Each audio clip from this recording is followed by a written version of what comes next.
Olá, tudo bem, Thaís? Como você está? Tudo bem, e você? Tudo jóia. Estamos aqui hoje nessa edição com Thaís do Vale, cenógrafa, cheia de novidade, paulista, chegando na cena baiana.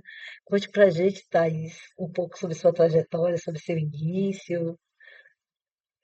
Vamos lá. Olha, minha trajetória começa ali meados de 2011, 2012, que é quando eu começo lá em São Paulo, né, no projeto vocacional. E aí era um projeto para exercitar a prática de teatro, então começo atuando ali, eu digo atuando em vez de atriz, porque atriz eu nunca fui. Então, eu começo atuando, mas nos exercícios que eram propostos, o que mais me interessava era a parte da cenografia. Então, sempre que tinha que montar alguma coisa, buscar alguma coisa, produzir alguma coisa, eu, eu posso ir, eu posso ir. E o interessante também dessa questão é que o teatro ele é um conjunto de elementos, né? Então, quando a gente, eu também tenho uma trajetória muito parecida com a sua, né? E quando a gente começa a fazer teatro, monta-se um espetáculo e que precisa de atuantes em todos os setores, né? E Entender que que E que vai surgindo, né, o interesse individual, né, de cada um ali. Então tinha sempre um que, figurino é mais interessante para mim, então eu posso ficar com isso. Então maquiagem eu gosto bastante, posso ficar com isso. E você vai naturalmente ali buscando se aproximar mais do que você tem interesse, né? sim. E daí é que vem a descoberta de que o teatro ele não é apenas atuar, porque é essa ideia de quem não conhece os bastidores, né? Acha que é o ator ele é tudo, mas se não tiver o figurino, se não tiver uma maquiagem, se não tiver o cenário, se não tiver a iluminação, nada Nada funciona, funciona. vira um espaço vazio, um bate-papo informal, mas a grande mágica do teatro que está nos bastidores, na caixa Se cênica, movimenta também, né? sim, né? E aí você se apaixona pelo cenário. E aí foi. E tem uma questão também, antes de continuar a trajetória, que é sempre quando você procura, principalmente aqui no Brasil, né, a gente não tem muita formação em outras áreas. É sempre focado em direção ou atuação. Então, acaba que as áreas dos bastidores ficam realmente meio invisível nessa construção do que é o teatro nacional, né? É, e dentro dessa abordagem a gente vai para a própria escola de teatro, né? Na Exatamente, universidade, né? Você exatamente. vai fazer interpretação, direção ou licenciatura. Eu fiz licenciatura, mas os elementos da cena, eles acabam virando disciplinas. Exato. É disciplinas E que pinceladas. poderiam ser desenvolvidos em cursos específicos, um curso de técnica de palco, né, cenografia, figurino, ou propriamente iluminação, né, um curso só de iluminação seria incrível a Sim, gente ter, sim, como graduação, né? sim. E que felizmente a gente tem agora mais papo de daqui a pouco nessa conversa, né? Porque quando, né, nesse processo que eu me descubro mais próxima do cenário, é, uma das professoras que me dava aula, ela indica uma escola, que é a SP Escola de Teatro, que na época era só um curso, ainda nem era reconhecido pelo MEC, e esse ano, essa é a notícia, né? Esse ano a SP, esse ano de 2026, a SP Escola de Teatro virou uma faculdade. Então agora a gente tem um curso de formação nas áreas técnicas. Ai, Não que só legal. nas áreas técnicas, né? Tem ação, direção, dramaturgia, e as outras áreas, né? Sonoplastia, iluminação, técnica de palco e figurino e cenografia. Ah, que legal. Então, E nesse curso que, do SP, né, que é a Escola de São Paulo, né, Escola de Teatro de São Paulo, exato. tem grandes nomes também que compõem essa escola, né? Não, Você passou por eles? eu passei, ela é formada por grandes nomes da classe artística, né, de São Paulo. Guilherme Guilherme Bonfante. Infante, Serrone, Telumi Ellen, Viviane Ramos, entre outros, né? E que são figuras extremamente, né, importantes dentro dessa história do teatro no São Paulo e no E no Brasil, Brasil, de e forma no Brasil geral, em né? geral, Claro. e que é aonde eu realmente descubro por qual caminho eu gostaria de seguir no teatro. Sim. Mas você foi aluna de Guilherme Bonfante, de Serrone, dessas pessoas? Eu tive aula com eles com Serrone, com o Bonfante, e tinha uma participação muito grande de todos eles, e específico nos experimentos, que rapidamente para explicar como que funciona a escola, ela é num sistema modular, então acho que hoje em dia pode estar um pouquinho diferente, mas quando eu cursei, você entrava num semestre e você entrava já com pessoas que já estavam cursando a escola, então sempre tinha iniciante, sempre tinha veterano misturado nos grupos. Então, você tinha as suas aulas, então, por exemplo, eu que era do curso de técnica de palco, tinha minhas aulas separadas, mas em momentos específicos durante o semestre, a gente se juntava com integrantes, né, com alunos dos outros cursos, para montar uma mini cena.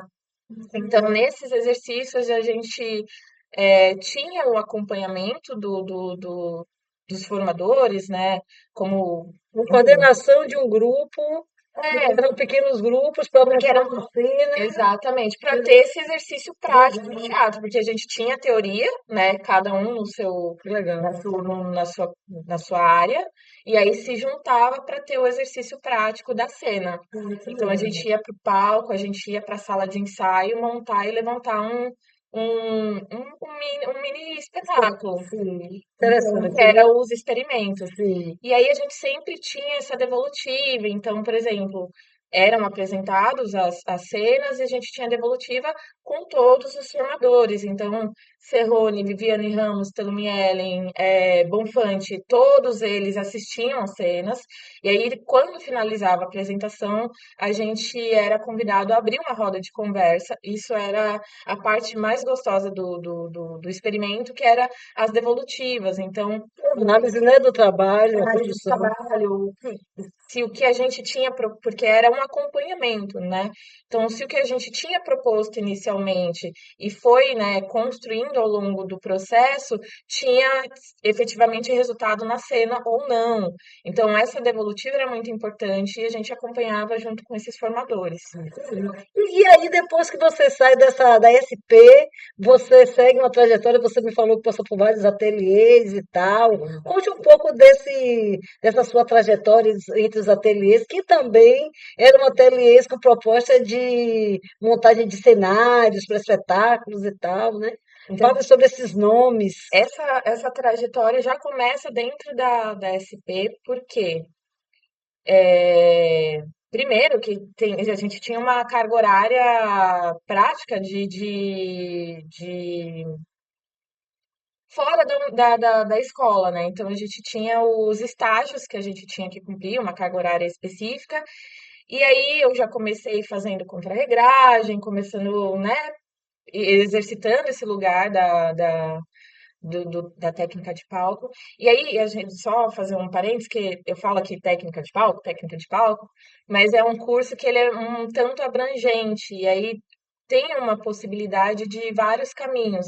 Então, é um curso que você vê pintura de arte, marcenaria cênica, adereços, é muito amplo. Então, depois disso, que aí foi é, quando eu fui entendendo o que eu queria fazer. Então, começa na SP porque o primeiro ateliê que eu vou atuar é do Jorge Denis, né, que hoje em dia, né, pós-pandemia, eles acabaram separando os galpões, e o Jorge Ferreira, ele é um uruguaio que ainda dá, se eu não me engano, ele dá aula na SP, e ele dava aula de marcenaria cênica no meu período e foi ao que eu mais me apaixonei. Então, Que assim, legal. eu falo assim, gente, eu quero. Eu enchi o saco de muita gente para para só ficar na marcenaria cênica. E que foi um tanto desgastante, porque aí a gente vê, né?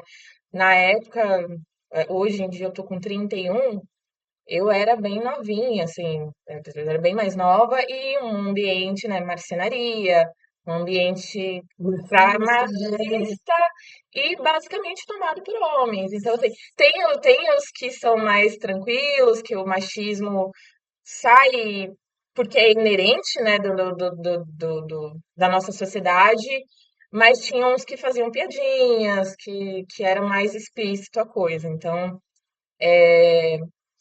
eu hoje em dia eu sou muito feliz com o que eu faço, mas não foi uma trajetória tão, não foi uma trajetória tão simples.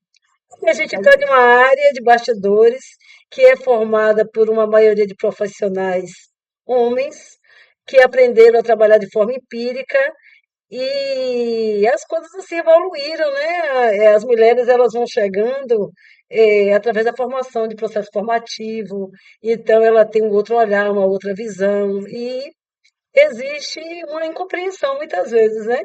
Isso é preciso admitir. E um tempo, né, para eles também se adaptarem que os tempos mudaram e que as mulheres vão sim estar presentes em outras Em áreas, todas as em áreas, todas as áreas. Então, esse foi, né, o Jorge foi minha grande porta de entrada nessa, né, eu digo, eu tenho muito carinho por ele, porque ele foi uma grande porta de entrada para mim inicialmente, porque nenhum outro espaço estava tão aberto a receber estudantes e principalmente mulheres na área da marcenaria. Então eu fico com ele em torno de 3 anos. Jorge, ele era muito chamado para fazer a construção cênica de óperas.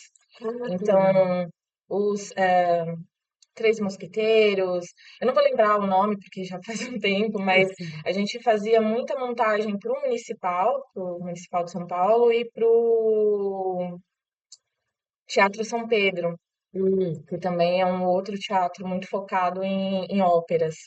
Eles têm anualmente a montagem a de uma ópera, montagem né? E de é uma vários, construção muito grande, né? e Porque envolve vários setores e não, é um elenco muito grande. cenários gigantescos, Sim. assim, você fala. E não só óperas, mas como também musicais. Então, eu lembro de acompanhar dois musicais, que era do Falabella, e um tinha um palco giratório, entrava um carro em cena e o palco giratório tinha que, né, comportar esse carro. Então, assim, eram coisas muito grandes e grandiosas, assim, de técnica e de construção cênica, né?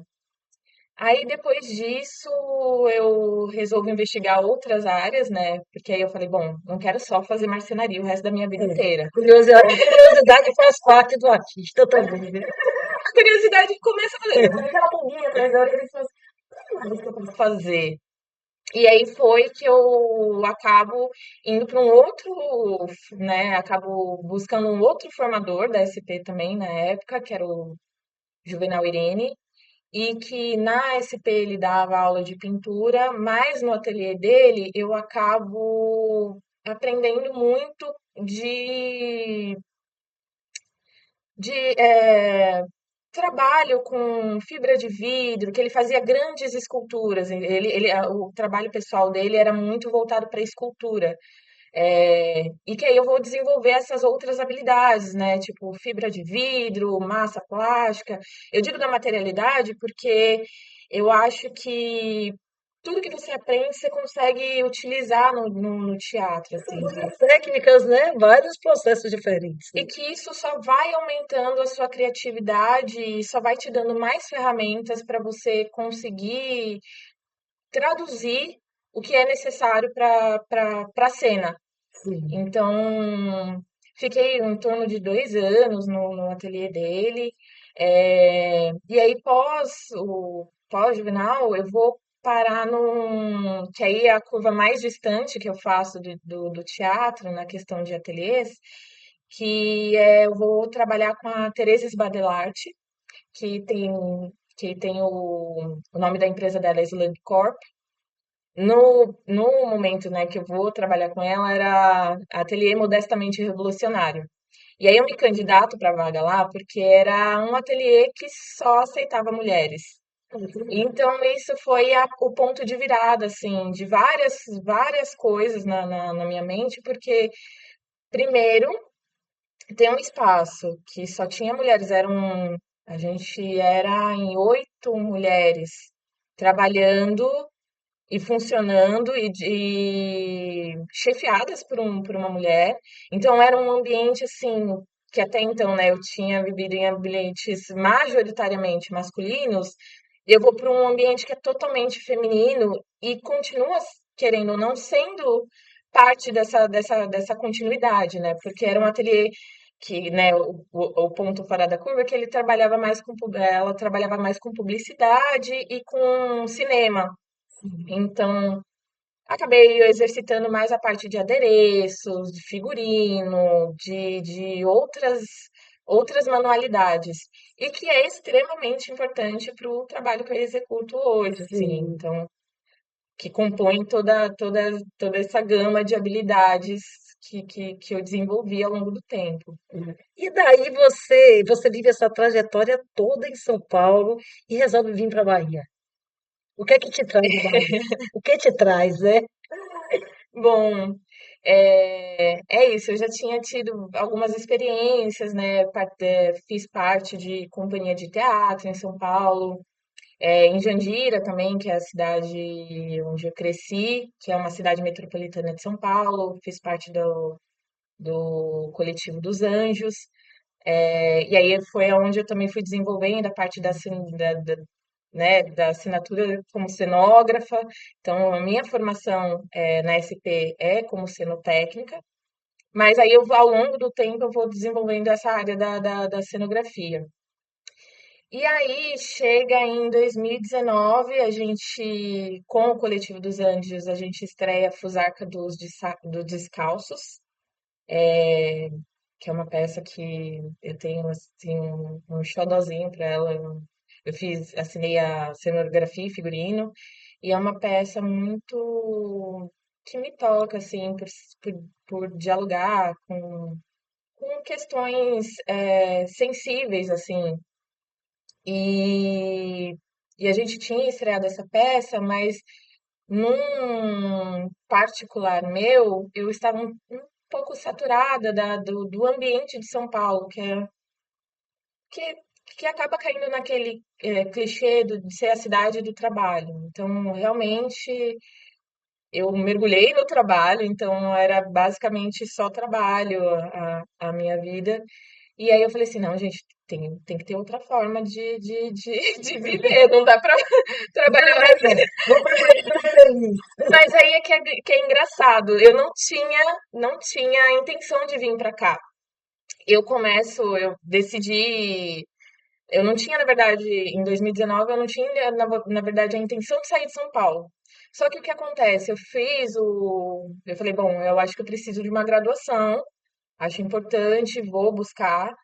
E aí, nesse processo, fiz o SISU, o ProUni, e aí acabou nesse processo de procurar um curso que mais dialogava comigo, eu acabo descobrindo o BI de Artes, que tem aqui na UFBA.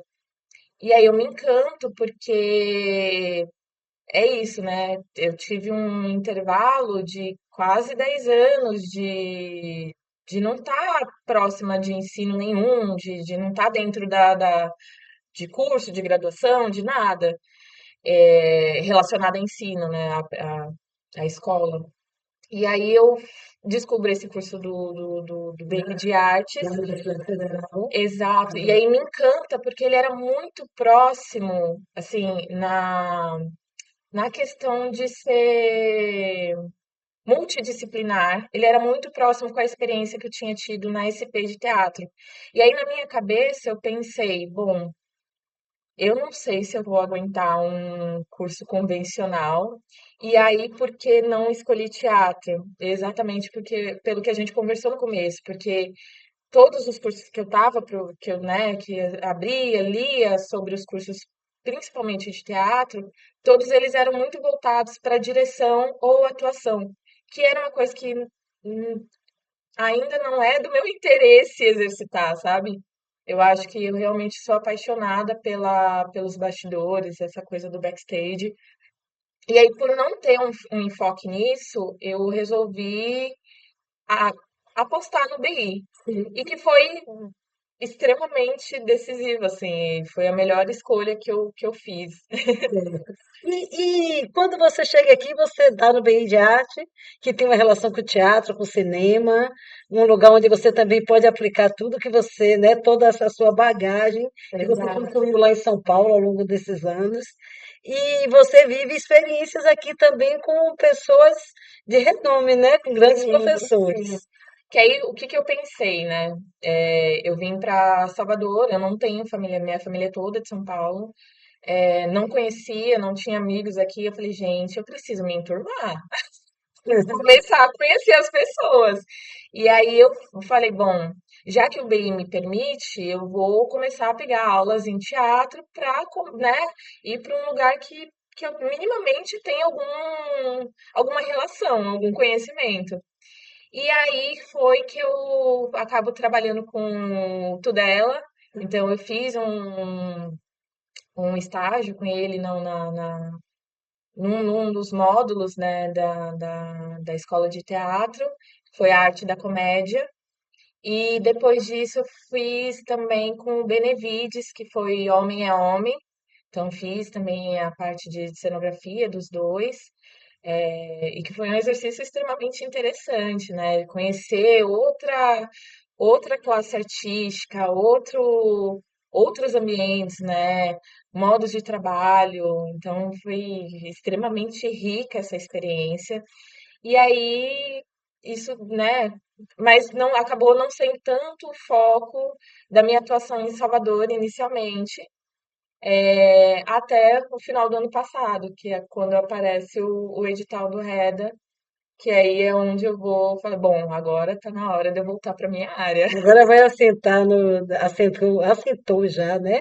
No Teatro Castro Alves, lá na função da maquinista, que tem essa relação com cenografia. Exatamente, e aí é isso, aquela. E que é um processo muito interessante, né? Muito, muito gostoso de ver, assim, porque quando você faz a inscrição, é um edital, né? Quando você faz a inscrição, você tem que juntar toda a sua bagagem ali para comprovação Sim, de experiência. sim. E E é, é um lugar assim muito assim de pertencimento meu, né? Eu passei 10 anos no não, Teatro Castro Alves, fiquei 4 anos no balé do Teatro Castro Alves como iluminadora, trabalhei esses últimos 6 anos como administradora de cena, e é bem nesse setor para onde você está chegando, né? sim, Que seja bem-vinda lá, que é bem acolhida, tô sendo. mas é um espaço assim de muitas oportunidades, porque é o maior teatro, eu acho que o terceiro maior teatro da América Latina, em complexo, né? Exato. Mas é um teatro que recebe espetáculos de todas as partes do mundo e é E onde que você acabou de vai, ser inaugurado, né? sim, que você vai experimentar muita coisa legal, né? Nossa, e é isso, assim, antes disso, acho que eu tive um estágio no Municipal de São Paulo, mas foi coisa muito pontual, assim, eu fiquei 6 meses e era uma. Como é estagiário, você não pode se envolver muito na coisa, você só acompanha e sempre acompanha de longe, assim. Então ainda era um, né, tava na minha lista de desejos ali pro check da vida, trabalhar no teatro. E aí agora Realizou o desejo. realizei o desejo. Logo, logo, logo, logo ele abre e será assim um estrelato, né? Nossa, eu tô na expectativa aqui, assim, tipo, É, Thaís, agora contagem regressiva. é, então, assim, muito legal ter conversado com você, né? Eu que agradeço. Acolher, ouvir suas novas experiências, uma nova profissional chegando na área, né, em Salvador. Agora eu quero que você me conte assim, qual foi o seu maior desafio dentro desse processo todo? Olha, eu acho que o maior desafio é a questão do posicionamento, assim, que aí de novo a gente volta para aquela coisa, né, ser uma mulher dentro de uma área que é majoritariamente masculina, a gente vai tendo que sempre aprender formas de lidar com as coisas, lidar com os conflitos, de conseguir ir abrindo brechas para trabalhar de uma forma confortável e estabelecendo o nosso lugar, assim, de estabelecendo limites, de estabelecendo de estabelecendo o seu próprio espaço, assim, porque você vai ganhando corpo, né? Cada experiência que a gente tem, cada peça que a gente faz, a gente vai criando repertório para isso, assim. E é uma coisa, é uma construção contínua, né? A gente sempre vai revendo, repensando. Eu acho que é esse o maior desafio, assim. Sim. E se a gente tiver que falar de conquista, sua maior conquista nessa trajetória toda também, né? Ai, você foi entrar no TCA, gente. Tem a coisa, né, de trabalhar com ídolos, né, de você, gente, eu vi essa pessoa no É, teatro, eu vi essa. Ah, não, tem, além do TCA, tem uma outra experiência que para mim é, é do coração, por isso que eu tenho uma paixão pela peça Fusarca dos Descalços, porque quando eu iniciei no teatro, eu tinha visto uma peça do Coletivo Negro de São Paulo, que é uma das referências de teatro lá, e eu vi em cena a Aisha Nascimento. E aí eu falei, gente. E aí até então eu tava no vocacional, até falei, gente, eu quero atuar que nem ela, que não sei o que, não sei o que. Muitos anos se passaram, né? Isso foi papo de quase 10 anos. E a Fusarca dos Descalços é dirigida por Aisha Nascimento. ah, Eu tive o maior prazer de, assim, passar além de todo o processo. Quando a gente estreou a peça, a gente, né, estreou a peça, né, foi aquela coisa, né, ai meu Deus, foi, nasceu. E quando a gente foi comemorar a pós-peça, eu chorei, eu virei, assim, a gente estava na mesa, numa pizzaria, assim, e aí eu virei para ela, e eu já chorando, assim, ai, é prazer. Eu não tinha te falado isso, mas eu vi você quando eu estava no começo da minha carreira no teatro. E ela, menina, você não me contou isso até agora. pelo final, Eu esperei, surprise. eu esperei a gente. Que legal. É isso aí. Agora eu quero que você me conte uma história assim bem engraçada, uma situação para a gente Ah, finalizar em grande estilo. tá. Tem uma situação que. De bastidor mesmo, que foi. Eu tava fazendo uma peça. Eu não vou lembrar o espaço. Mas era uma peça que foi feita num teatro abandonado. Então era uma relação muito engraçada, assim, porque era um teatro abandonado, não tinha não tinha estrutura. E eu fazia contrarregragem nessa peça. Então tinha um momento no meio da peça que eu tinha que ir até a plateia, e assim, sem luz, sem nada, e descer uma lâmpada lá na plateia, na arquibancada da plateia, para que essa luz fosse acesa no meio da cena, assim, no meio da peça. E aí, o que aconteceu foi, já tinha feito a contrarregragem, já estava voltando, mas eu não podia fazer barulho. E na hora que eu estava voltando, né, então eu tinha acabado de fechar a porta da plateia e estava voltando para a área mais habitável do teatro, onde a gente lidava com o público, tinha os camarins. Mas na hora que eu fechei a porta, veio um morcego, veio um morcego rasante na minha cabeça e eu fiquei, assim, eu quando fico nervosa, eu tenho ataque de riso. E não é um riso, não, é gargalhada, assim. E aí, naquela, né? Foi o susto, foi o morcego, aí eu entendi que era o morcego, mas eu já tava nervosa, começou a dar vontade de rir, e aí eu, né, segurando o riso, porque eu também não podia ser ouvida pela plateia, porque aí eu realmente ia parecer um fantasma, Você nem entra em cena. eu ia ser o fantasma É, da peça, né? Porque já tá num teatro abandonado, já tá falando sobre um assunto meio próximo. E aí você ainda tem uma risada lá no fundo, eu ia fazer. Aí acho que essa é a cena mais icônica, assim, porque não tinha o que fazer, mas enfim, foi aquela saia justa. muito prazer, Muito prazer. muito obrigada por você ter vindo aqui participar desse videocast. Quero agradecer ao Teatro Gamboa, a Ayla, a produtora do teatro, que me cedeu esse espaço, essa pauta, né? Laís vai chegando aí para ajudar a gente nessa produção também. E até a próxima. Eu agradeço o convite. Tá bom. Muito obrigada.